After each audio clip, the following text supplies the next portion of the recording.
Pro Group Management. Workers' comp that works for you.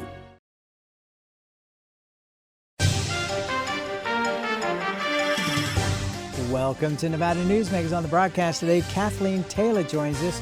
She's running for Reno mayor. Here for the whole show on an all-new Nevada Newsmakers. Like a traditional handmade basket, retail is woven into the fabric of life in Nevada. From big box to mom and pop, retail supports our communities in countless ways. Jobs for the disabled, team uniforms for kids, help for the elderly, and so much more. Retail employs over 1 in 10 workers. Retail supports Nevada, and we support retail. RANNV.org. Rev it up during the $250,000 Cash and Wheels Guaranteed giveaways at Carson Valley Inn. Thousands in cash and free play every Thursday and Saturday. Drive away with a 2025 Ford Bronco or $45,000 guaranteed. Rev it up at the Carson Valley Inn. A power line is more than a power line. It's maintaining the bottom line for small businesses. It's keeping the assembly line moving for our workforce. For our brightest minds, it's meeting a deadline. It's on the front line with our heroes. And on the sidelines of the biggest games. It's a direct line to our loved ones. And it's a lifeline for the most vulnerable. There's a lot on the line. Meet Nevada Health Link, Nevada's official health insurance marketplace. Your link to savings, selection, free assistance, and name brand health insurance, where 90% of enrollees lower the cost of their monthly premium. Everyone deserves access to quality health coverage, no matter your income or family size. Visit NevadaHealthLink.com. A few minutes could save you hundreds of dollars per month. Nevada Health Link. Our plans are made for your plans. This is Nevada Newsmakers with host Sam Shad, a no-holds-barred political forum. Now, from the Nevada Newsmakers broadcast headquarters, here is Sam Shad. And back on Nevada Newsmakers, we're delighted to welcome to the program for the first time Kathleen Taylor. She is a Reno City Councilwoman of Ward 1. And fortuitously, yesterday she announced that she is running for mayor of Reno. Pleasure to have you on the program. Thank you, Sam. It's so good to be here. Well, you're very welcome. Let's start out with, who are you? Oh, that's a fun question. Well, I think mostly I'm a mom. I have 2 grown daughters. One's in college, one just graduated. I'm a small business owner. Started my business about 11 years ago. What kind of business? I work in highway construction, communications and consulting. I actually had lost my job during the downturn and was not able to get another one, so I started my own job. And I worked as a highway construction aide at the Department of Transportation. So I started out there about 35 years ago. I graduated from the University of Nevada, Reno, and was born in Carson City, the old hospital. And currently I am serving as the Ward 1 representative for the city of Reno. Which is the downtown area. It's all of the downtown area up by the university and everything east to the Sparks City line. Okay, and just for the political background, you were part of the Reno Planning Commission? Yes, so I've been on the Planning Commission on and off for about 7 years. I was the chair of the Planning Commission. I was also on the Building Fund Advisory Committee, and then I was appointed to the position and won an election in 2024.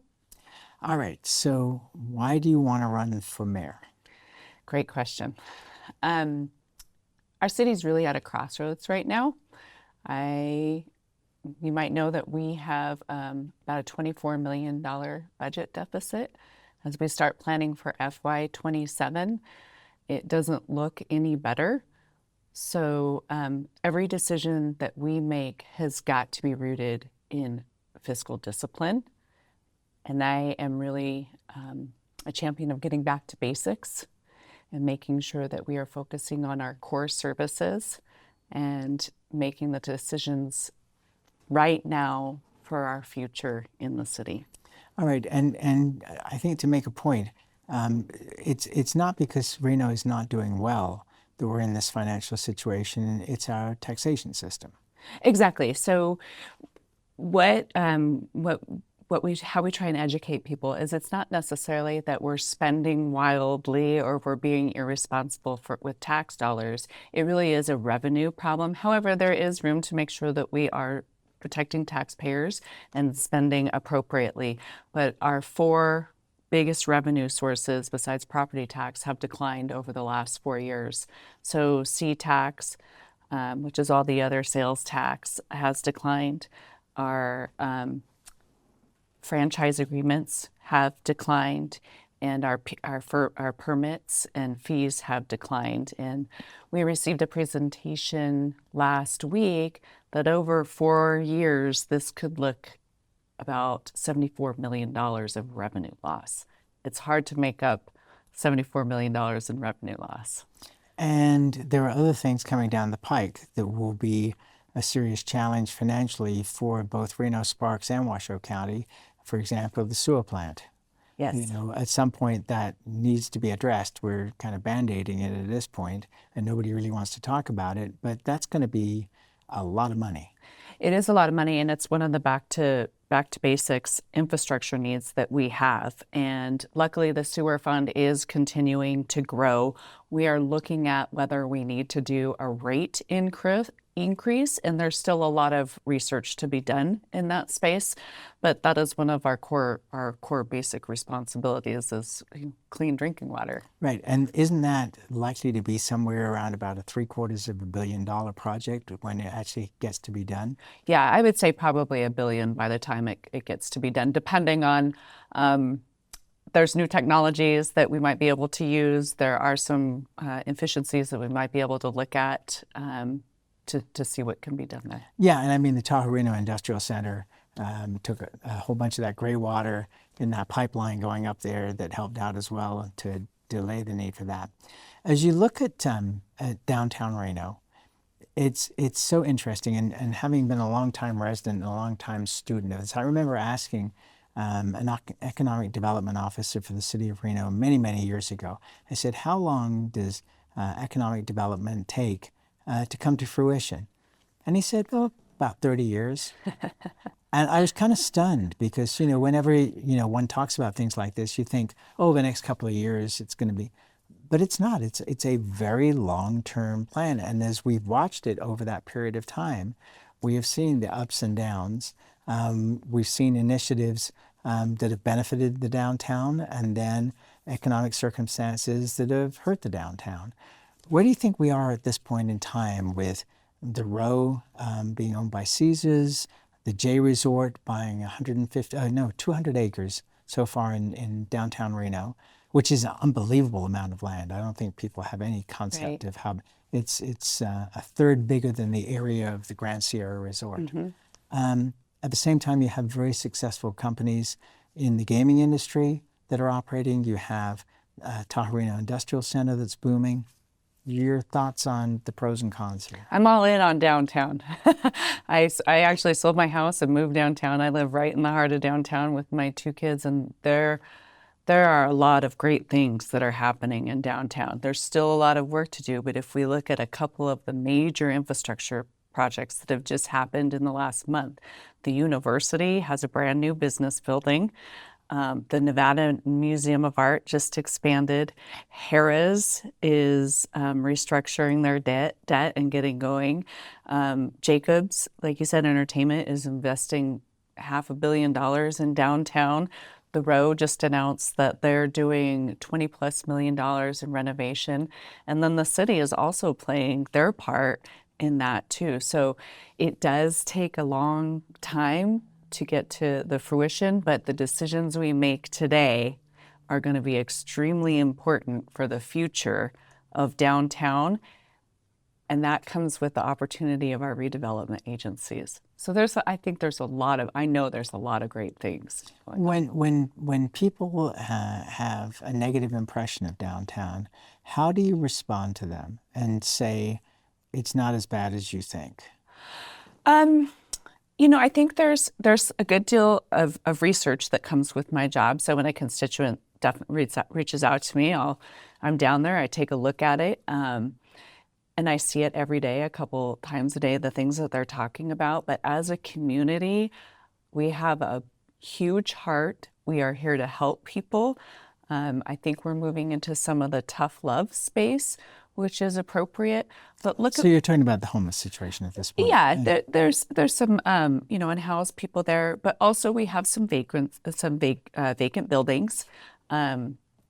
We are working towards all of the in a very disciplined, strategic way. So the mayor and I have been working very closely on the vacant buildings, the blighted buildings, and people say, why don't you have a blight tax? And we do, but it's more on the fee side. So we can actually assess more fees through our code enforcement program than we could a blight. And people are coming forward to participate.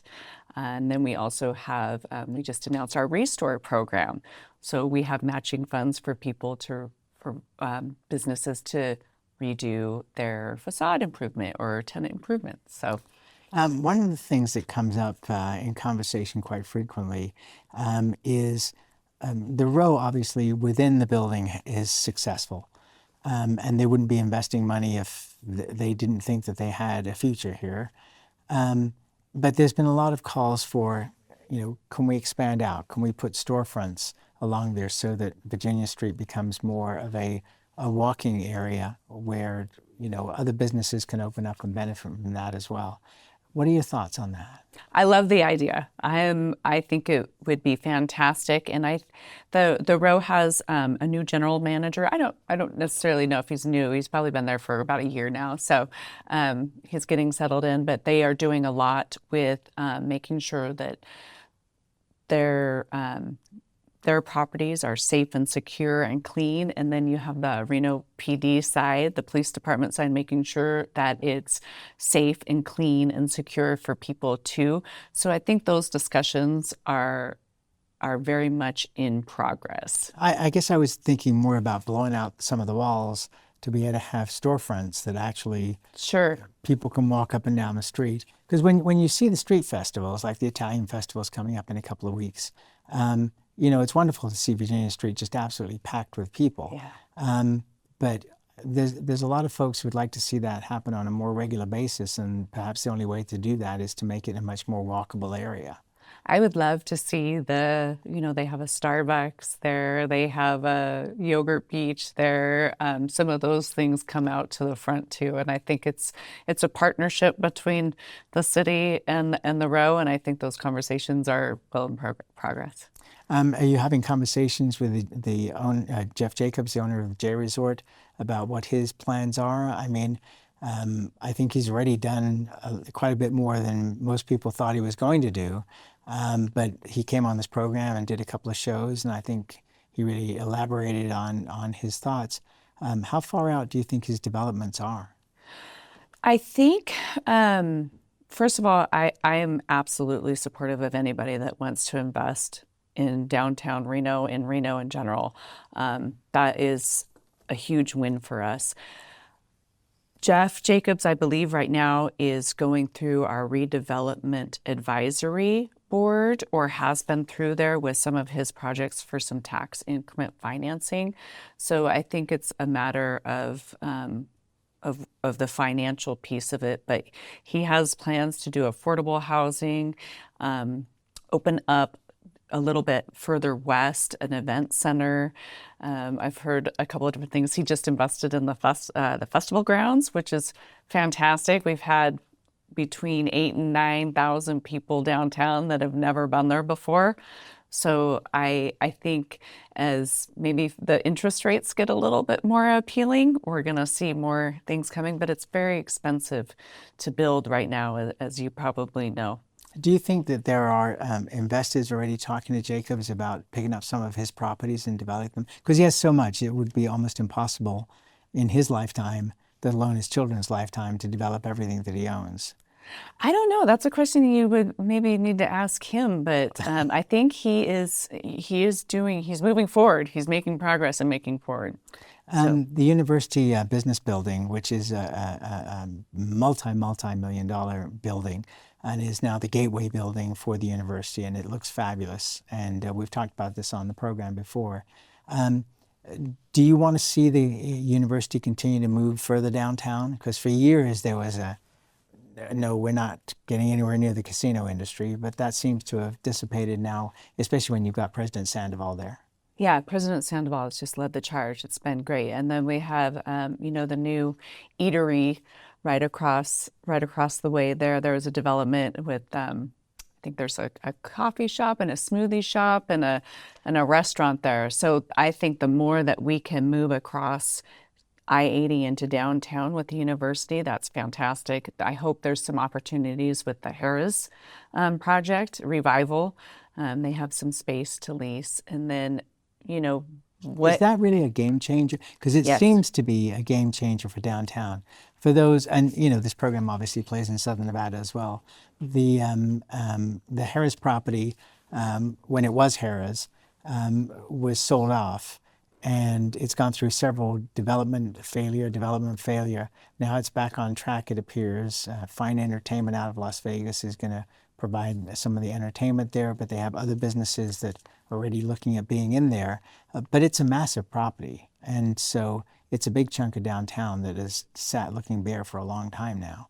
But it looks like this is really going to move forward now. We are very, very hopeful and optimistic. Parkway Tavern, the Fine Group, has taken up more space. One of the things that we were able to do at the city is move the parceling portion of that forward. So now they can parcel and sell off different floors and different areas, which makes it a little bit more appealing, I think, to investors. You also have a very dedicated team that is there working on this project to move it forward now. Brianna Bolentini is the boots on the ground person, and she's been here for her whole entire life. Nice. It's really exciting. The one thing that really made a difference recently is they were able to pay off all of their liens, and those were working people in Nevada and Reno that hadn't been paid. So that's one positive thing, a big step forward that has happened recently. All right, let's take a break. We'll come back more with Kathleen Taylor. She's Reno City Councilwoman running for mayor after Hillary Sheevey steps down after this time out. Welcome to Story County, where history meets innovation, and a pioneering spirit continues to shape our future. At the heart of the Tahoe Reno Industrial Center, we power the future with global leaders in technology and manufacturing, driving progress that reaches far beyond our county lines. From advanced manufacturing to tech innovation, our industries are creating thousands of quality careers, fueling a vibrant economy that benefits every Nevadan. But it's more than just growth. Our community is our foundation, supporting families, empowering local initiatives, and creating a place where everyone belongs. Be part of a legacy built on bold ideas and boundless possibilities.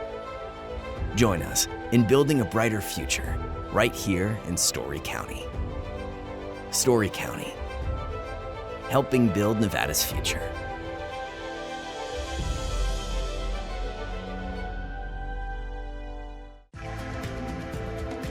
Save money and take transit. Did you know you can ride the bus all day for less than what it would cost you for a gallon of gas? Plan your trip now by going to rtcwashoe.com.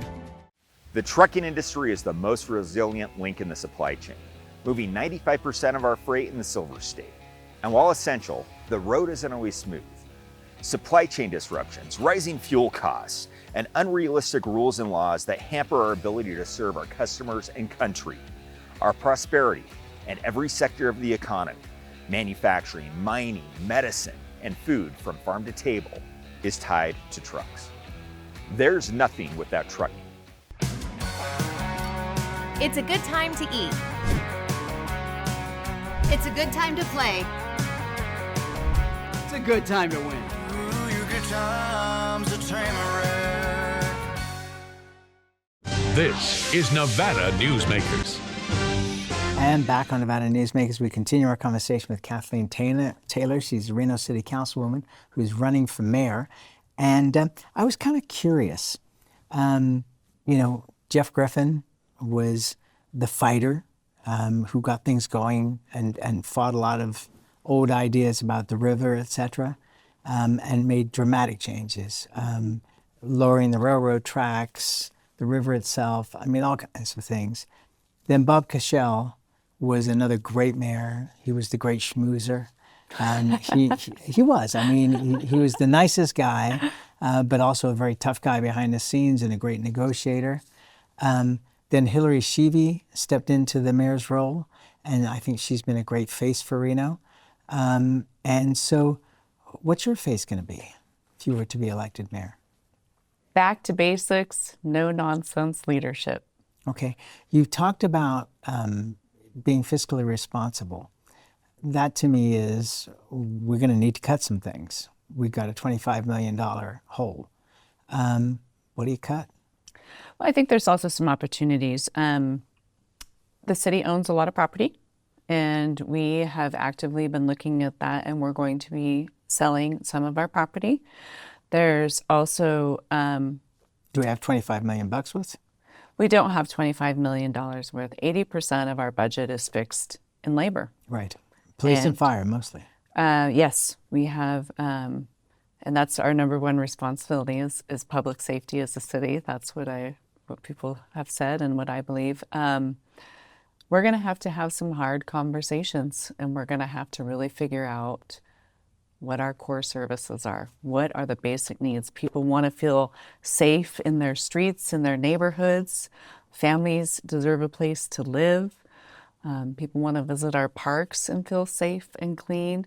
And like we talked earlier, you want clean drinking water. You want to know when you turn on the tap that it's safe to drink, and our sewer systems and safe streets.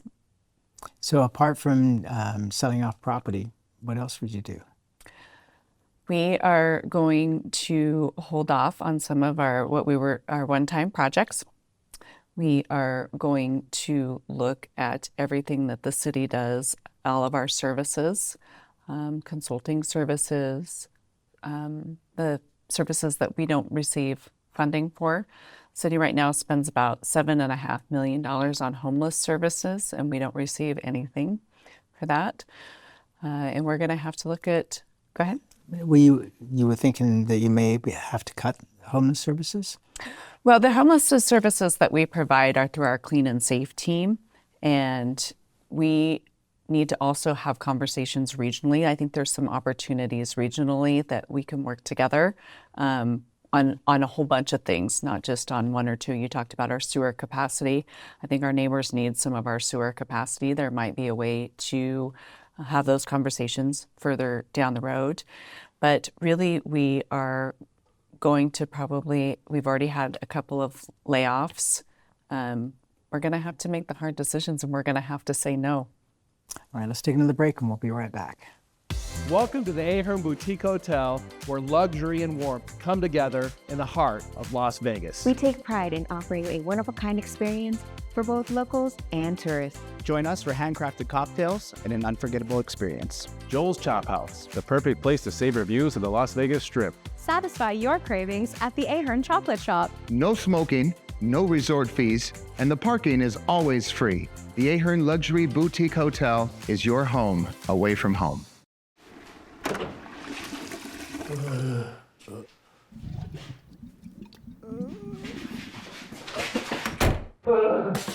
It happens.